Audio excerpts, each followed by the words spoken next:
Ladies and gentlemen, I have over 15 rods and reels, but which one is my favorite? We're going to talk about that. Welcome back to another episode of 5 Minute Fish Talk. Hello and welcome back to another episode of 5 Minute Fish Talk, a show where I have 5 minutes on the timer to discuss all things fishing. I'm Ethan, I'm your host. This show appears every single Friday at 8 a.m. Eastern Time Zone, so click that red subscribe button below to stay tuned. Finished. I just loaded 5 minutes on this timer here. You know what that means. Boop. It's time to get real. We're talking about my favorite rod and reel today. People have been asking me, hey man, what's your go-to? What's your favorite? What's your best rod and reel? What do you bring with you every single time you go?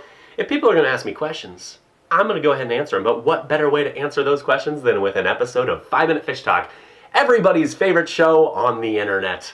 Maybe not, but it's a pretty fun show. At least I have fun with it. So let's talk about it.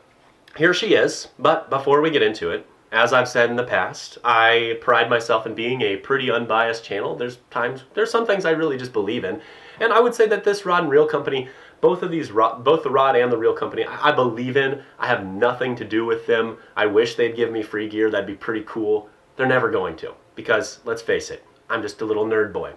So I ain't I'm no like Mike Iaconelli or anything. I'm simply just an idiot with a camera. Enough about me, let's talk about my rods and reels. Before we get into the brand and whatnot, let's talk about what it is. 7-foot heavy rod. Let's unsheath it.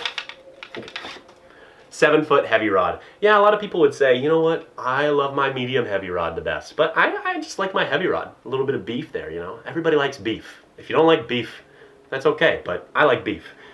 So with that, 7-foot heavy, I think it's an extra fast, or it's just a fast action rod. It's rated for 12 to 20 pound test and 1/4 to 1 ounce for lures. I don't look at those ratings a whole lot when I choose a rod and reel. I mostly just look at the action and the power.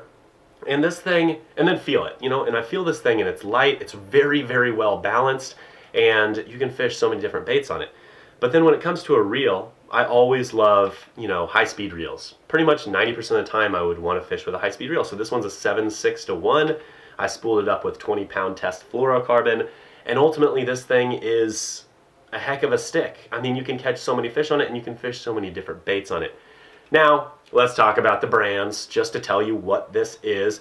It's probably one of my most pricey rods and reels, but you know what? If you're going to invest, here's one tip for you. If you're going to invest in one rod and reel, you might as well invest in the one that you're going to bring with you almost every time. The one that you're going to fish with like 90% of the time. Because let's face it, we all have that one rod and reel that we fish with more than any of our others.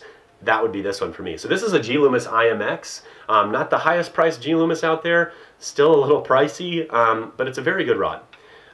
This is a Shimano Chronarch CI4 Plus. Pretty expensive reel. It can cast very well. The reason I chose Shimano is because the things last, and I just really trust the company.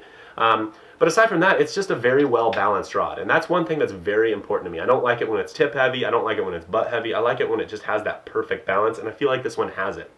Now with that all being said, who cares about the companies? Let's talk about what I throw on this thing. Well, pretty much everything, and that's why I love the dadgum thing.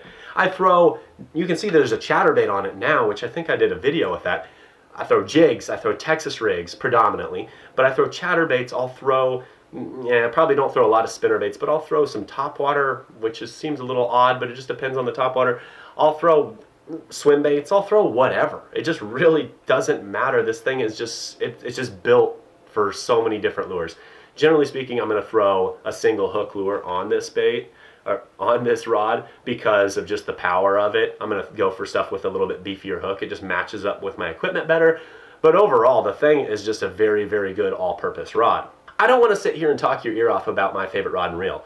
I hope that this at least gives you kind of a look as what I love to fish the most. You obviously know that I fish a spinning rod a lot, but this is pretty much it. So let's close this thing out, because that's it. I only went 4 minutes today. This is 5 Minute Fish Talk. I want my money back. Okay, whatever. I'm sorry that I only went 4 minutes. I'm sure that you will do something fun with that extra minute of your day. I have a question for you though. What is your favorite rod and reel? Drop a comment below. I want to know. Maybe I'll pick one up. Who knows? I already have too many rods and reels. Last but not least, my friends, have yourself a fantastic weekend, and we'll catch you next time.